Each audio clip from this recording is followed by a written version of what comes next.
Welcome to downtown Campbell, California. We're just right outside San Jose, about an hour outside of San Francisco, and this is where we're filming this week's video while we're here for Thanksgiving break.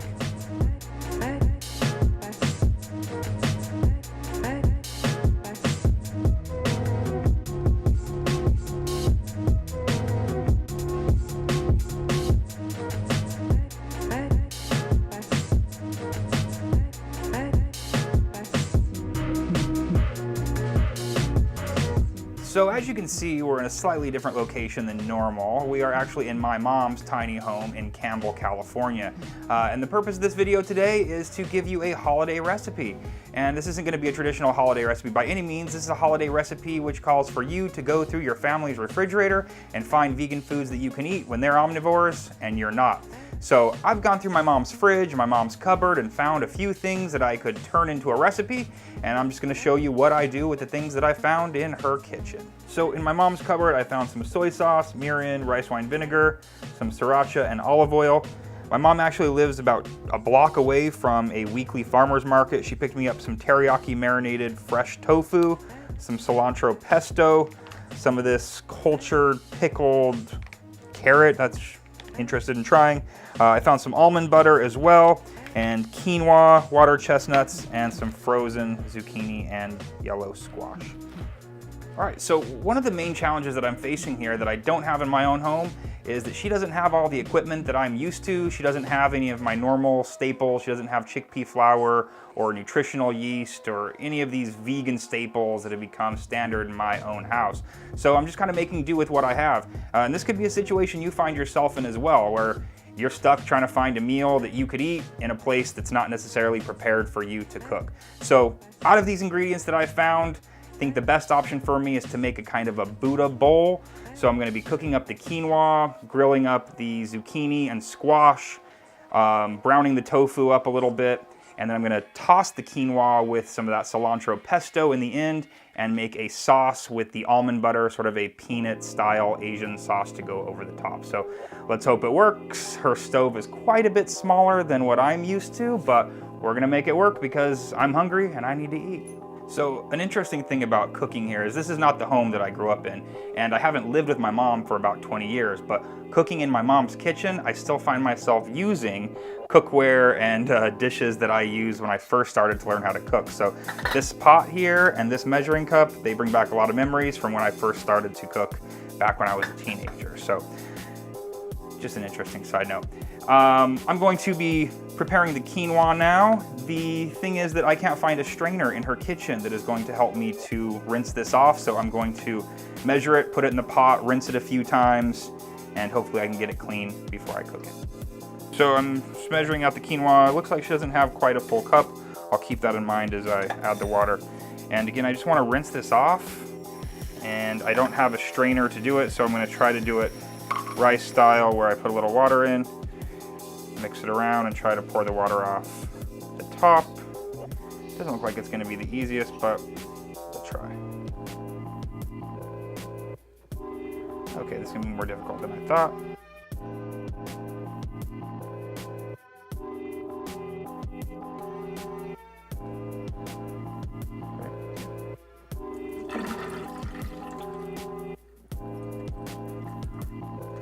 So that was a bit of a process, but I think I got it rinsed off enough. So I got as much water as I could out of there. Then I added 2 cups-ish, a little bit less because I had less than a cup of quinoa. So just a little bit under 2 cups of water in with here with the 1 cup of quinoa, and I'm gonna put it on the stove.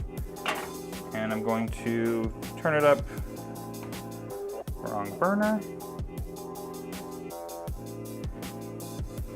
And I'm going to turn it up to probably like medium, just to bring it up to a boil, put a lid on it, let it go for 15 minutes or so on low, and then shut it off and let it sit for 5 minutes, and let's hope we have good quinoa at the end.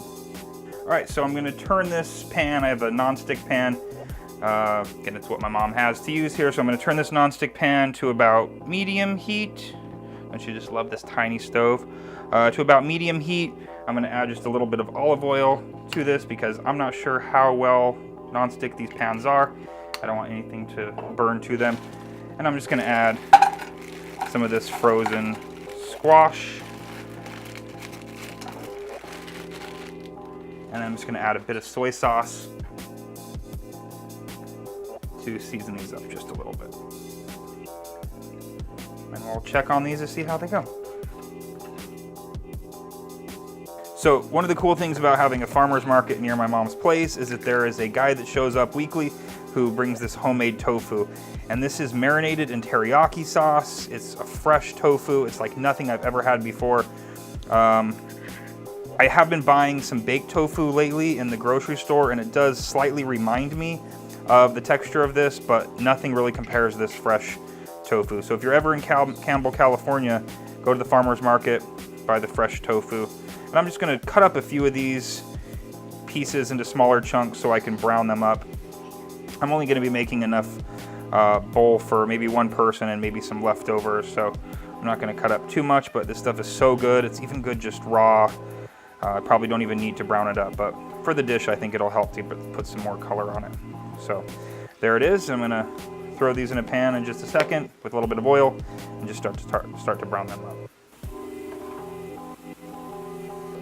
So the quinoa came up to a boil. I put a lid on that, and I'm just trying to get some color. Actually, there's some nice color. I was worried about these things being too watery, but getting some nice color on these vegetables. I might even turn them down a bit so don't get too much, but I'm kind of impressed by that, actually. Here's the pan that I'm going to be using to brown up the tofu. I'm going to add just a bit of olive oil in here. Again, I'm not sure how non-stick these pans are. Turn it on. And just throw this fresh teriyaki marinated tofu in here. Again, store-bought baked teriyaki marinated tofu is so good, and it would probably be the best substitute for this, but I don't know if that would be a substitute for fresh tofu. It's just something special. So I'm just gonna let this go here, and I'm going to start my peanut sauce.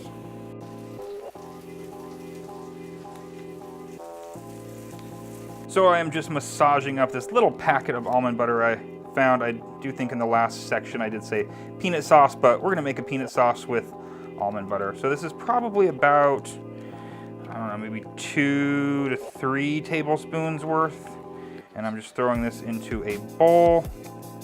And then I'm going to add some soy sauce. Probably just about maybe a tablespoon or so to start out with. A little bit of mirin, which adds a bit of sweetness. And then some vinegar, which will brighten the thing up. Probably adding about a teaspoon of each of these things. And then some sriracha, which I don't think my mom even has opened up yet. You could always leave the sriracha out if you didn't want to spice it up at all. So let's mix this together. Probably gonna add a bit of water also if it's not thin enough. And I'm of course gonna taste it just to see how my ratios are. You just wanna stir it until it all comes together.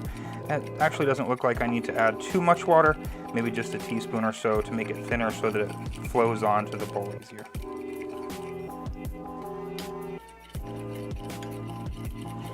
And that should be more than enough. All right, so I just want to give this sauce a taste. It's actually really good. I think I'm gonna add maybe some garlic powder to it and a little bit of salt. All right, so you can see that my tofu has browned up quite nicely. I'm gonna turn this off. I already turned my vegetables off because they were done, and my quinoa still has about 5 more minutes to go before I turn that off, and then that'll set for 5 minutes. And so I'm just gonna hang out, be lazy for a moment, and let this finish up.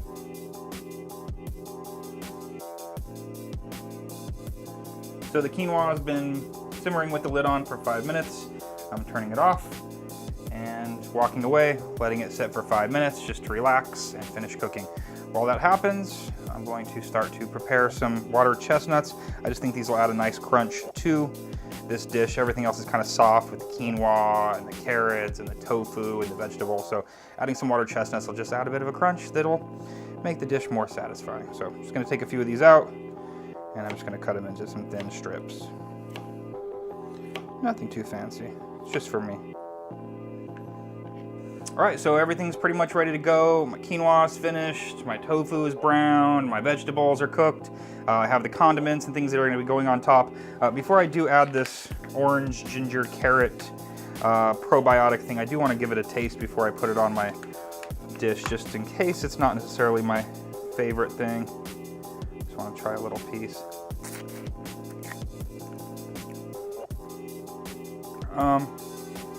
I'm not going to be putting that on it.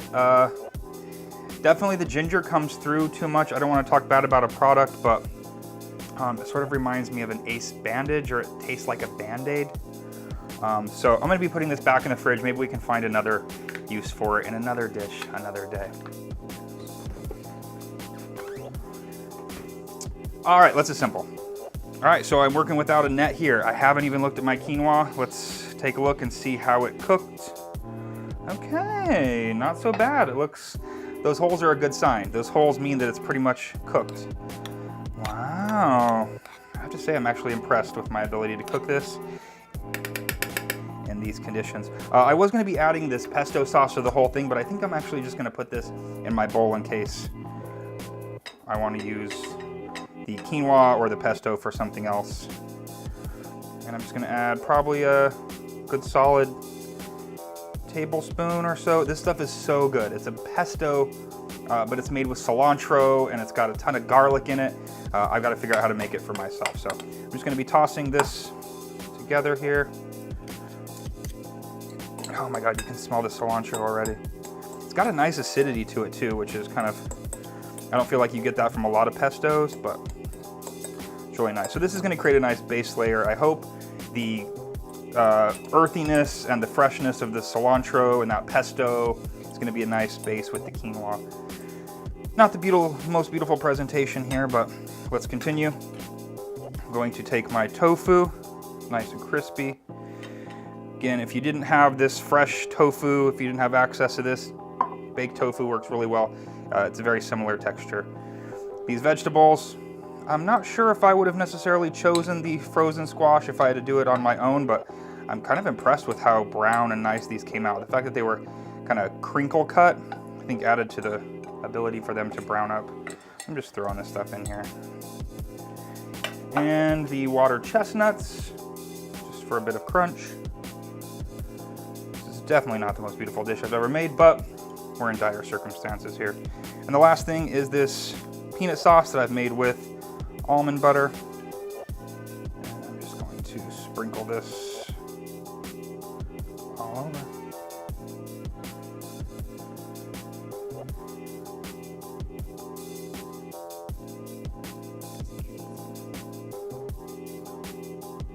So my mom's tiny home is actually in the back of her aunt's house. And so I decided to come out here with the persimmon tree and give this dish a taste. So let's see how this concoction actually tastes.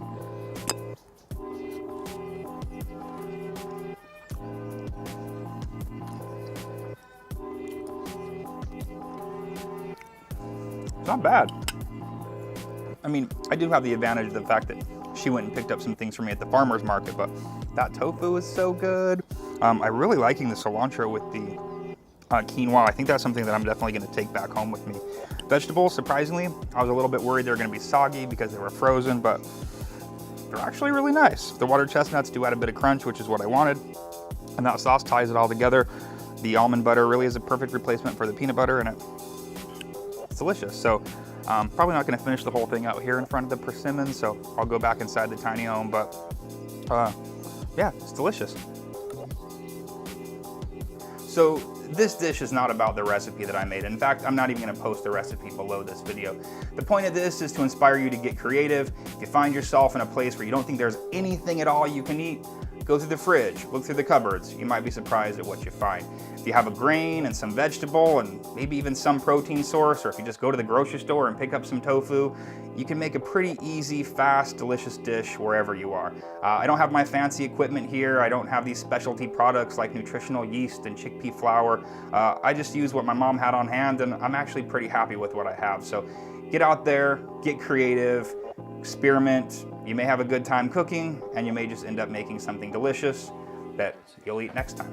So while I finish eating this, why don't you go ahead and click subscribe if you haven't already. Click the like button if you like this. Share this with your friends, family, anyone else that you think could be inspired by this type of video.